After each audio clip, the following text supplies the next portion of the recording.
जो अभी वर्तमान में भी अध्यक्ष हैं और दोबारा से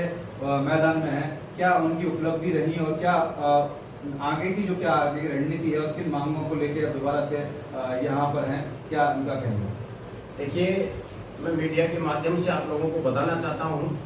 कि मैंने मेरे साथियों के साथ में 2022 में चुनाव लड़ा और मुझे मेरे कर्मचारी भाई बहनों का अपार स्नेह मिला और स्नेह इतना था कि मुझे 84% एक तरफा मत मिला और मेरे सामने जिम्मेदारियों का एक बहुत बड़ा पहाड़ था और हम सब ने मिलकर कर्मचारियों के सहयोग से सब साथियों को साथ लेकर जो मेरा चलने का संकल्प था उसको पूरा करते हुए हमने हमारे जो प्रतिबद्धता पत्र जारी किया था उसमें हमने 100% कार्य हमने पूर्ण करे हैं, जिससे आज कर्मचारी सब जानते हैं, सबको पता है कि विश्वविद्यालय में एक वर्ष में 2 विभागीय पदोन्नति, यानी मैं बताऊं आपको लगभग 207 लोगों का एक साथ प्रमोशन होना, ये राजस्थान विश्वविद्यालय के मेरे अग्रज एवं अनुज भाई बहनों के लिए बहुत ही सौभाग्य की बात है। आप पर कई सारे आरोप लगाए जाते हैं, दूसरी जो पार्टी इलेक्शन लड़ रही है, कि आपके कार्यकाल में बहुत सारे जो रिटायरमेंट हुए उनकी कटौती की गई, तो क्या जिस तरीके की कटौती की उनको रिटायरमेंट के टाइम पे भी वो जिनको पैसा मिलता है वो उनको पैसा नहीं दिया गया और उनसे कुछ वसूली भी की काफी बड़ी थी, क्या कहना? नहीं, ऐसे कोई इशू नहीं है। राज्य सरकार की तरफ से विशेष जांच हुई थी LFD की, वो चिराना जी के कार्यकाल में 2018-19 में हुई थी, लेकिन बाद में उस पर जो कार्रवाई हुई तो उसको केवल उस पर पर्दा डाले रखा, उसका समाधान नहीं हुआ। बाद में राज्य सरकार की तरफ से विश्वविद्यालय में पत्राचार हुआ कि LFD के आदेशों की पालना करनी चाहिए। हमारा राजस्थान विश्वविद्यालय एक स्वतंत्र निकाय है, सिंडिकेट के नियम बनते हैं, सिंडिकेट के नियम लागू होते हैं। चूंकि सरकार की तरफ से जो जांच हुई थी उसके पश्चात हमने प्रशासन के सामने हमारा काफी दबाव किया, हमने दबाव बनाया, हर प्रकार से हमने कोशिश करी कि कर्मचारियों का पैसा नहीं कटे, लेकिन बाद में हम माननीय न्यायालय की शरण में गए और वहां से हमें अंतरिम आदेश प्राप्त हुए और उस आदेश के पश्चात किसी भी कार्मिक की किसी प्रकार की कोई रिकवरी नहीं हो रही है, किसी प्रकार का उसका रिफिक्सेशन नहीं हो रहा है और सेवानिवृत्ति के समय पूर्ण लाभ उस कर्मचारी को मिल रहे हैं। जो ऐसी बातें कर रहे हैं कि भ्रामक स्थितियां हैं, आप जानते हो लोकतंत्र है, चुनाव है, तो पक्ष विपक्ष जो अपने पार्टियां होती हैं वो आपस में केवल आरोप लगाते हैं और ये आरोप बिल्कुल बेबुनियाद है, ये निराधार है। एक और आरोप लगाया गया कि अभी इस साल के में सबसे ज्यादा जो BLO में कभी ड्यूटी लगती थी कर्मचारियों की, उनकी ड्यूटी लगा दी गई, ये भी एक आरोप लगाया गया, क्या इस पर कह रहे हैं? देखिए, हम सब लोग इस भारत राष्ट्र के कार्मिक हैं और राज्य सरकार किस कर्मचारी को कहां पर सेवाएं लेना होता है ये आप भी मीडिया के बंधु हैं, आप भी जानते हैं। इसमें ड्यूटियां लगाने का कार्य ना तो विश्वविद्यालय प्रशासन का है, ना राजस्थान विश्वविद्यालय शैक्षणिक कर्मचारी संघ का है, क्योंकि आपको मालूम है कि नजदीक ही विधानसभा के चुनाव होने जा रहे हैं राजस्थान में, फिर उसके बाद में लोकसभा के चुनाव होने जाने हैं। स्थिति यह है कि हमने प्रशासन से चर्चा करी थी और चर्चा में स्पष्ट आया कि हमने कलेक्टर साहब से भी चर्चा हुई थी, माननीय VC साहब से भी हमारी चर्चा हुई, तो चर्चा का निष्कर्ष ये निकला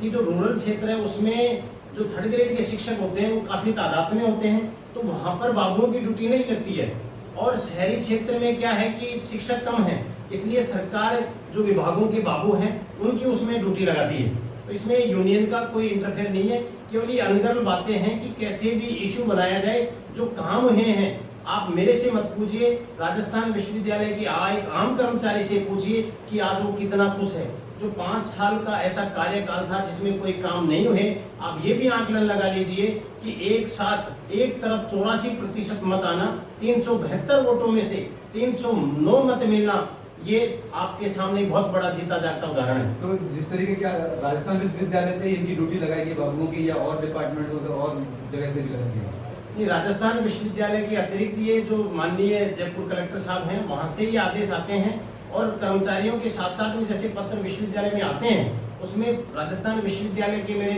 जो साथी हैं उनके नाम के साथ में अन्य विभागों के कार्मिकों के भी नाम आते हैं। तो राजस्थान विश्वविद्यालय स्तर पर कर्मचारियों की कोई ड्यूटी नहीं लगाई जाती है। तो जो कटौती की पहली बात की उसमें ये भी कहा गया कि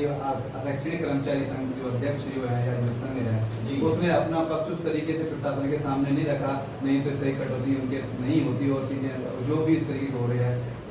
वो नहीं हो पाता। नहीं, ऐसा कोई इशू नहीं है। प्रशासन के सामने बखूबी हमने पक्ष रखा और हड़ताल करी, धरना प्रदर्शन किया, उसका परिणाम हमें मिला कि आगे से कटौती नहीं हुई, लेकिन इसका स्थायी समाधान करना था।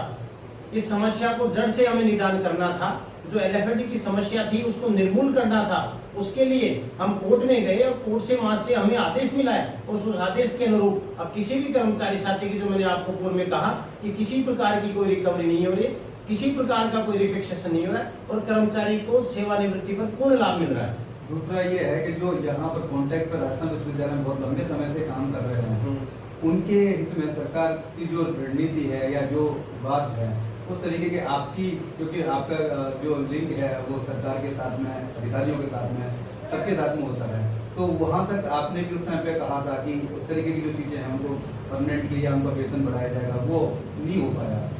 राजस्थान के मुख्यमंत्री माननीय गहलोत साहब राजस्थान विश्वविद्यालय में जब केंद्रीय पुस्तकालय के उद्घाटन के लिए आए थे, तब हमने सीएम साहब को एक ज्ञापन दिया था और उसमें मेरा एक निवेदन था कि यहाँ पर जो एजेंसी के माध्यम से कर्मचारी कार्यरत हैं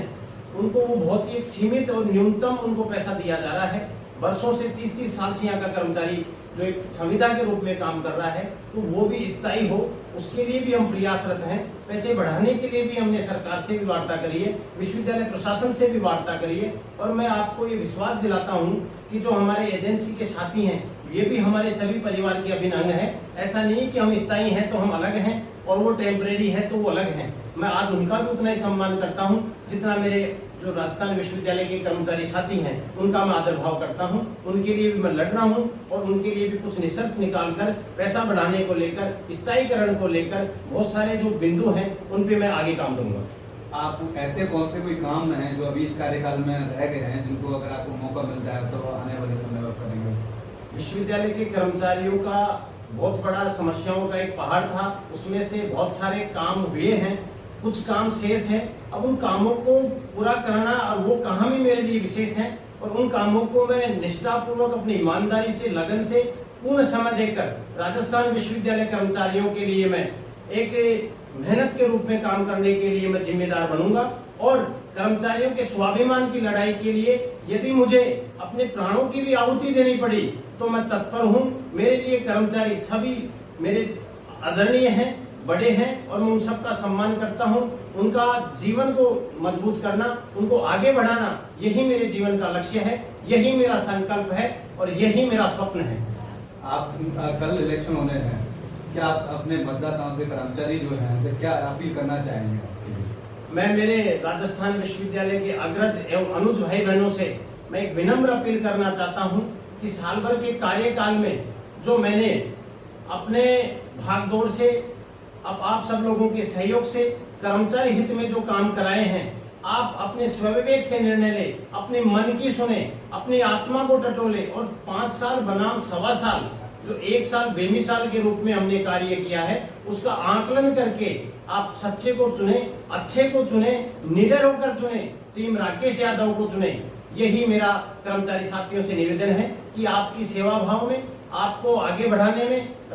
टीम राकेश यादव सदैव आप लोगों के लिए तत्पर रहेगी। यही मैं आप मेरे कर्मचारी भाइयों से अपील करता हूं कि वे एक बार पुनः टीम राकेश यादव को सेवा का अवसर प्रदान करेंगे। ये थे हमारे साथ राकेश यादव, जिन्होंने जो उनका आरोप लगाए थे उनके बेबाकी से उन्होंने उनके उत्तर दिए, उनके जवाब दिए और उन्होंने उनको निराधार बताया कि ये जो वाद विवाद की बातें हैं, पक्ष विपक्ष चुनाव के समय पर लगाते हैं, इस तरीके के आरोप प्रत्यारोप ये चलता रहता है। परंतु उन्होंने कहा कि एक सच्चे इंसान को और अपने कार्य के आधार पर उन्होंने अपने आकलन करने की बात कही और उसके आधार पर वोट देने की बात कही। देखते रहिए। नमस्कार।